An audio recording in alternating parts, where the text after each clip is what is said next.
Good morning students. बेटा, अभी तक कल हमने आपको पढ़ाया था कि resistance of A carbon register. आज हमारे कुछ टॉपिक्स हैं जो कि हम कवर करने वाले हैं। आप लोग हेडिंग डालो।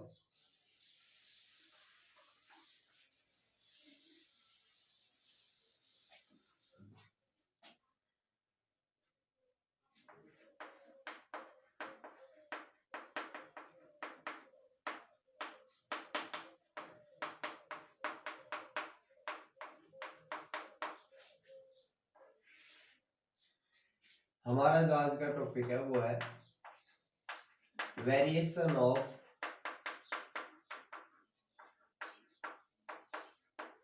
रेजिस्टेंस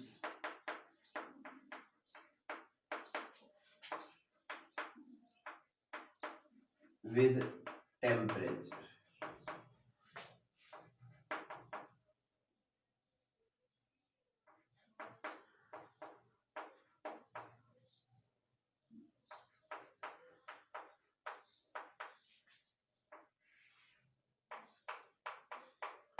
कि अगर हम टेम्परेचर को चेंज करें तो किसी भी मेटल, इंसुलेटर, सेमीकंडक्टर, उनका जो रेजिस्टेंस है वो कैसे चेंज होता है, आज हम उसके बारे में स्टडी करेंगे। अभी हमने जब आपको ड्रिफ्ट वेलोसिटी के बारे में बताया तो एक रिलेशन ड्राइव किया था, R is equals to ml upon n e square tau और a। ठीक है, अभी देखो हमारे पास क्या है कि R is equals to ml upon n square. तो यहां से हम देख सकते हैं कि ओनली दो ये जो क्वांटिटी है n और टो, ये क्या है, ये कांस्टेंट नहीं है। यानी कि जो रेजिस्टेंस है वो दो ही चीजों पर डिपेंड करेगा, n एंड टो, जिसमें से जो n है, नंबर डेंसिटी ऑफ इलेक्ट्रॉन, ये भी चेंज नहीं होता। जब आप टेम्परेचर को इंक्रीज या डिक्रीज करेंगे तो नंबर डेंसिटी ऑफ इलेक्ट्रॉन भी चेंज नहीं होगा।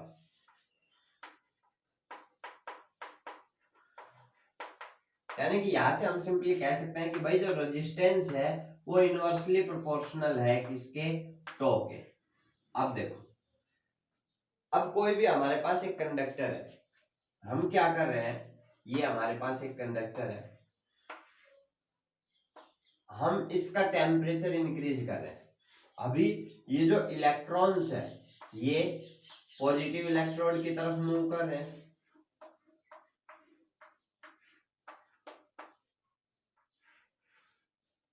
ये जो इलेक्ट्रॉन्स है ये पॉजिटिव इलेक्ट्रोड की तरफ मूव कर रहे हैं।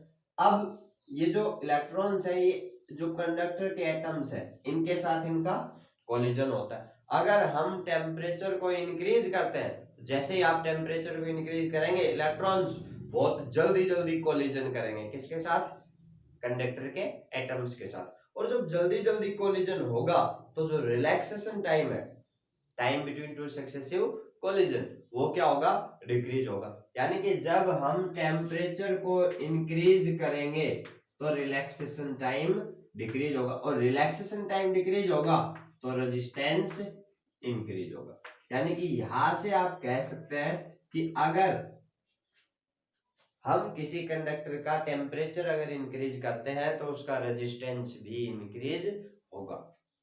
और यहां से हमारे पास एक रिलेशन आता है कि resistance of a conductor at temperature T is equals to resistance of that conductor at 0 degree Celsius bracket 1 plus alpha T plus beta T square। ठीक है, और यहां से अगर हम लेकर चले कि if temperature T is not so large, then we can write RT is equals to R naught 1 plus alpha T, और यहां से मैं रिलेशन ड्राइव कर सकता हूं कि R T is equals to R naught plus R naught alpha T, यानी हम लिख सकते हैं कि alpha is equals to R T minus R naught divided by R naught into T. अब देखो ये जो अल्फा है, ये जो बीटा है, या अल्फा और बीटा जो है वो हमारे पास टेम्परेचर कोफिशिएंट है।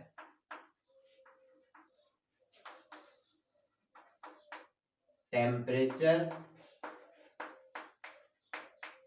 कोफिशिएंट ऑफ रेजिस्टेंस, ठीक है, alpha and beta temperature coefficient of resistance. तो यहां से आप देख सकते हैं कि जो अल्फा है वो हमारे पास क्या होगा, R T minus R naught upon R naught into T, यानी कि हम कह सकते हैं कि जो टेम्परेचर कोफिशिएंट है वो क्या है, increase in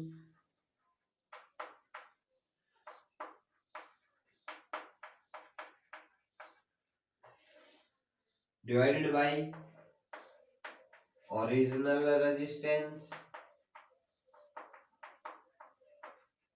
into change in temperature, ठीक है।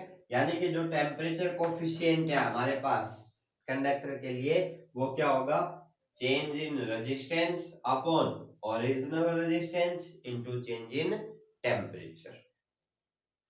यहां से ये जो अल्फा है, अल्फा की हम यूनिट दे सकते हैं। यहां से आप देख रहे हैं कि भाई ऊपर भी रेजिस्टेंस है नीचे भी रेजिस्टेंस है, ओम से ओम कैंसिल, लेकिन नीचे क्या है, चेंज इन टेम्परेचर, यानी कि केल्विन इनवर्स या डिग्री सेल्सियस इनवर्स।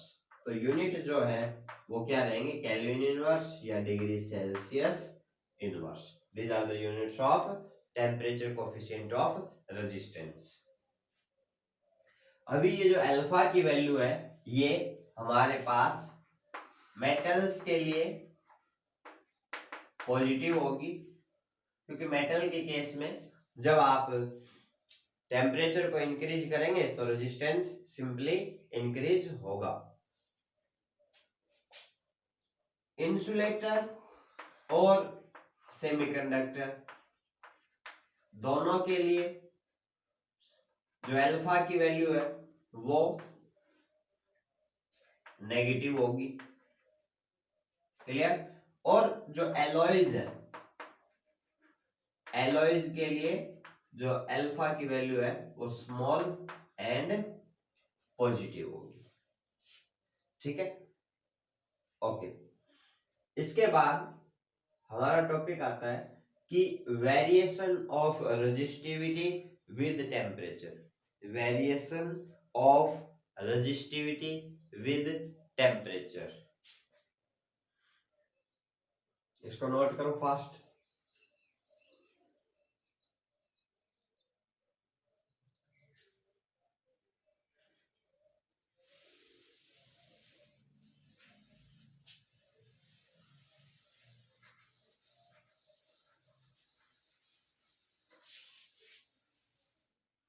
अभी जो लास्ट हमने फॉर्मूला ड्राइव किया है ना, उसको आप ऐसे भी लिख सकते हैं कि जो अल्फा है वो क्या है, R2 minus R1 divided by R1 bracket T2 minus T1, यानी कि जब temperature at temperature T1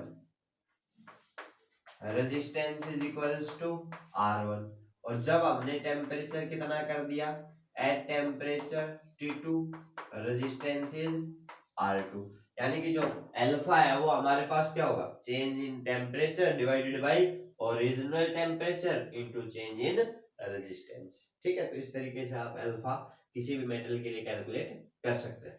okay, अभी हमारा टॉपिक है कि वेरिएशन ऑफ रेजिस्टिविटी,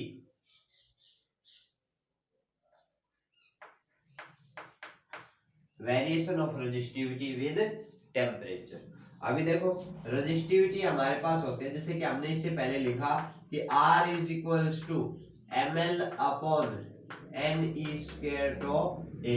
अभी हमें पता है कि R जो है रेजिस्टेंस वो क्या होता है, रो L बाई A।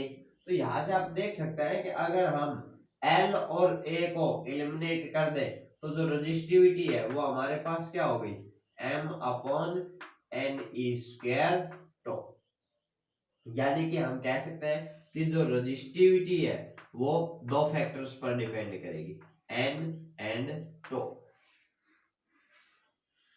ठीक है, n number density of electron, n क्या है, नंबर डेंसिटी ऑफ इलेक्ट्रॉन, और tau is the relaxation time.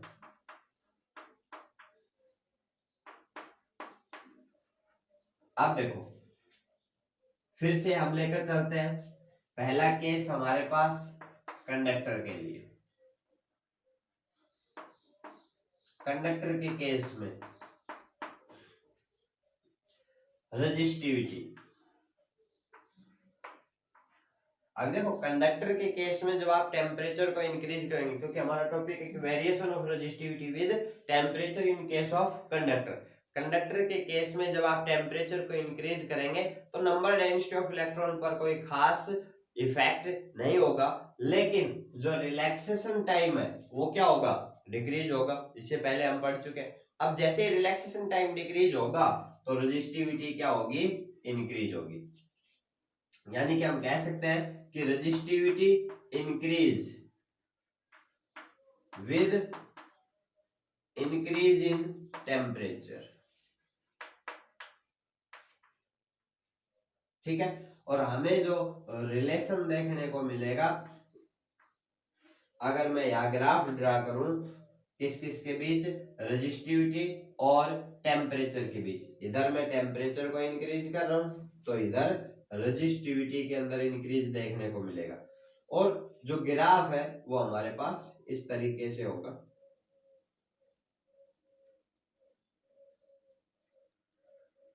ठीक है, अब यहां से आप एक चीज नोट कीजिए, ये है रूम टेम्परेचर 270, सॉरी ये यहाँ पर मैं 273 केल्विन को डिनोट कर रहा हूं टेम्परेचर को।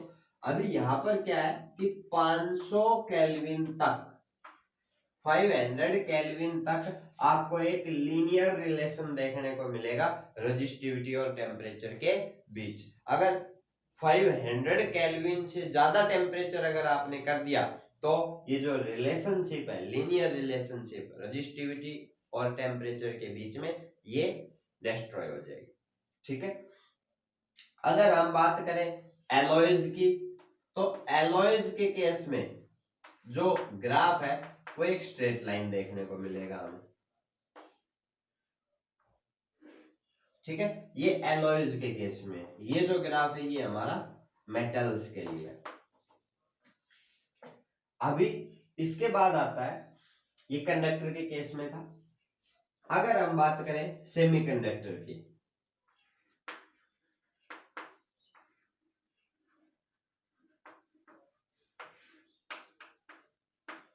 सेमीकंडक्टर के लिए भी यही रिलेशन वैलिड है, rho is directly proportional to 1/n²।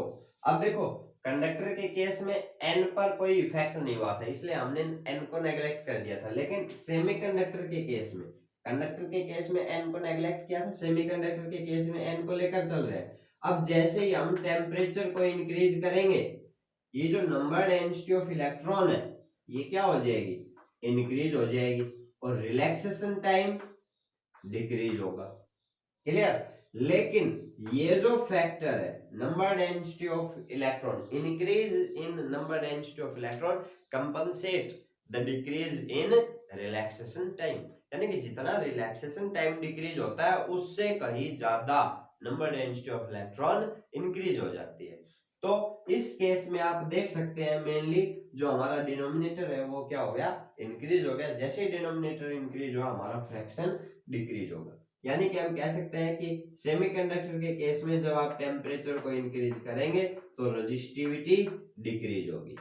यानी कि जो हमारे पास जो ग्राफ है वो होगा इस तरीके से।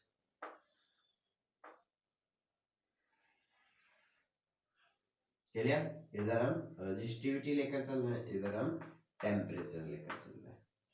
ठीक है, इसके बाद आता है, ये हमने सेमीकंडक्टर के लिए बताया, यहाँ पर हमने कंडक्टर के लिए बताया था। अब देखो थर्ड आता है हमारे पास कि इंसुलेटर के लिए क्या होगा। तो आप डायरेक्ट याद रखिए कि इंसुलेटर के केस में अगर आप टेम्परेचर को इंक्रीज करेंगे तो रेजिस्टिविटी, अगर आप टेम्परेचर को डिक्रीज करेंगे तो रेजिस्टिविटी इंक्रीज होगी। यानी कि हम कह सकते हैं कि 0 केल्विन टेम्परेचर पर, 0 केल्विन टेम्परेचर पर जो रेजिस्टिविटी है वो इनफाइनाइट होगी। ठीक है, 0 केल्विन टेम्परेचर पर रेजिस्टिविटी इनफाइनाइट होगी। जैसे जैसे आप टेम्परेचर को डिक्रीज करेंगे रेजिस्टिविटी बहुत ज्यादा होती चली जाएगी। ठीक है, ओके। अभी ये टॉपिक हमारा कवर हुआ कि variation of resistivity with temperature. इसके बाद आप हेडिंग डालें, टॉपिक है limitation of Ohm's law. Limitation of Ohm's law.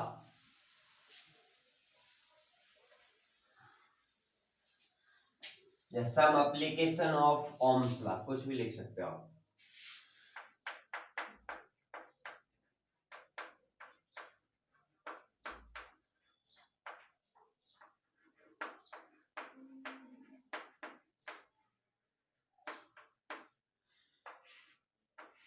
देखो बेटा, अभी आपने पढ़ा ओम्स लॉ के अंदर कि किसी भी कंडक्टर के केस में अगर आप वोल्टेज को इंक्रीज करेंगे तो आपको करंट में भी इंक्रीज देखने को मिलेगा। यानी कि हम सिंपली कह सकते हैं कि V is directly proportional to I in case of Ohm's law या इन केस ऑफ कंडक्टर। और यहां से हमारे पास V और I का जो रेशियो है वो एक कांस्टेंट क्वांटिटी मिलती है जिसको आप रेजिस्टेंस बोलते थे। तो अभी जो फर्स्ट केस है हमारे पास ओमिक सब्सटेंस,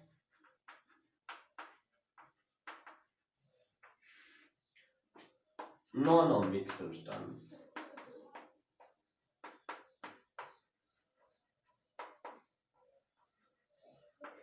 देखो बेटा, ओमिक सब्सटेंस कौन से होते हैं? वो सब्सटेंस जो कि ओम्स लॉ को ओबे करते हैं उनको हम ओमिक सब्सटेंस बोलते हैं, और वो सब्सटेंस जो कि ओम्स लॉ को ओबे नहीं करते उनको हम नॉन ओमिक सब्सटेंस बोलते हैं। आपको पता है फर्स्ट कि भाई ओमिक सब्सटेंस के लिए जो वी आई रिलेशनशिप है वो लीनियर होती है।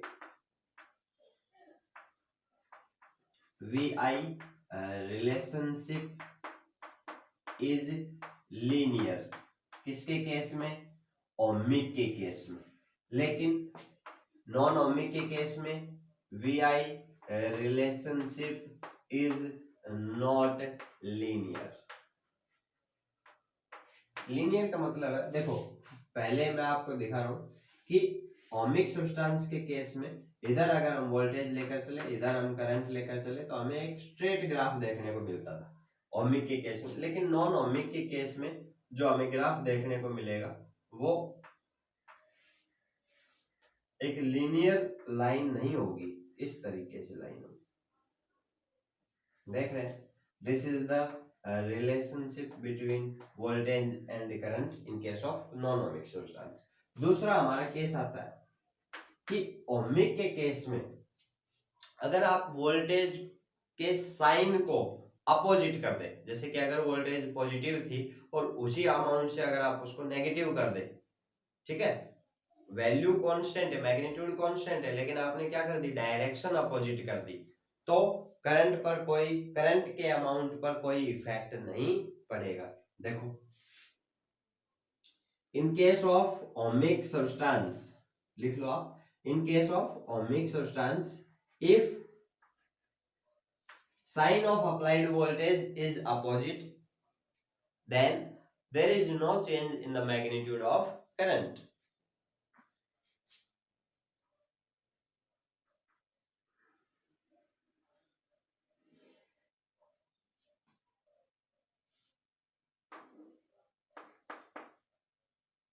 But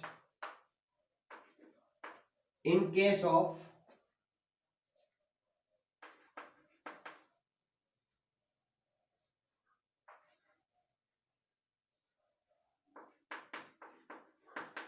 देख सकते हैं आप कि जब वोल्टेज पॉजिटिव थी तो करंट भी पॉजिटिव था और एम्पियर में ही वैल्यू है। यहाँ पर जब वोल्टेज को हमने नेगेटिव कर दिया तो करंट भी नेगेटिव हो गया, लेकिन मैग्नीट्यूड अभी भी किस में है, एम्पियर में है। तो मैग्नीट्यूड के अंदर कोई चेंज नहीं आ रहा है। लेकिन in case of non ohmic substance, if sign of applied voltage is opposite,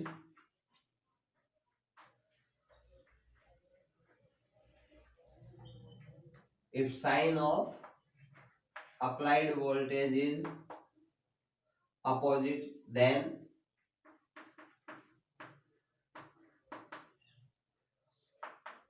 magnitude of current is also change। याद देखो, अब वोल्टेज स्टार्टिंग में हम पॉजिटिव वोल्टेज अप्लाई की तो करंट हमें मिली एम्पियर में मिला, लेकिन यहाँ जब हमने अप्लाइड वोल्टेज का साइन अपोजिट कर दिया, नेगेटिव रिवर्स वोल्टेज अप्लाई की सेम मैग्नीट्यूड से, तो करंट का मैग्नीट्यूड सेम नहीं है। अभी करंट जो है वो हमें किस में मिल रहा है, माइक्रो एम्पियर में, यानी कि करंट का मैग्नीट्यूड चेंज हो गया। थर्ड पॉइंट लिखे आप, ये जो कंडीशन है ये आपको देखने को मिलेगी जंक्शन डायोड्स में। आप 9th यूनिट में पढ़ेंगे सेमीकंडक्टर डिवाइस, वहां आपको ये एग्जांपल देखने को मिलेगा।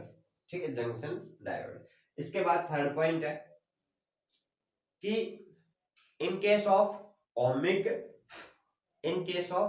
Ohmic substance there is single value of current, there is a constant value of current for constant voltage।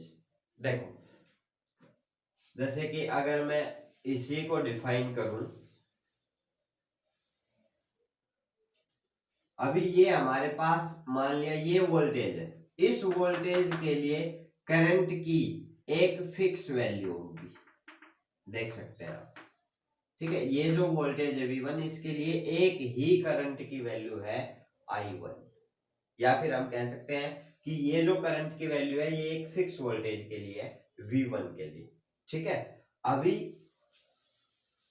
अगर हम नॉन ओमिक सब्सटेंस के केस में इसी पर बात करें तो नॉन ओमिक सब्सटेंस के केस में जो हमें ग्राफ है वो इस तरीके से मिलेगा, यानी कि डिफरेंट वोल्टेज के लिए सेम करंट मिल सकता है, या फिर हम कहें कि एक सेम वोल्टेज के लिए डिफरेंट करंट देखने को मिलेगा। देखो, इधर वोल्टेज है, इधर करंट। अभी मैं मान लेता हूं ये वोल्टेज है हमारे पास V1, अब इस वोल्टेज के लिए यहां करंट I1, इसी वोल्टेज के लिए यहां करंट I2, इसी वोल्टेज के लिए यहां करंट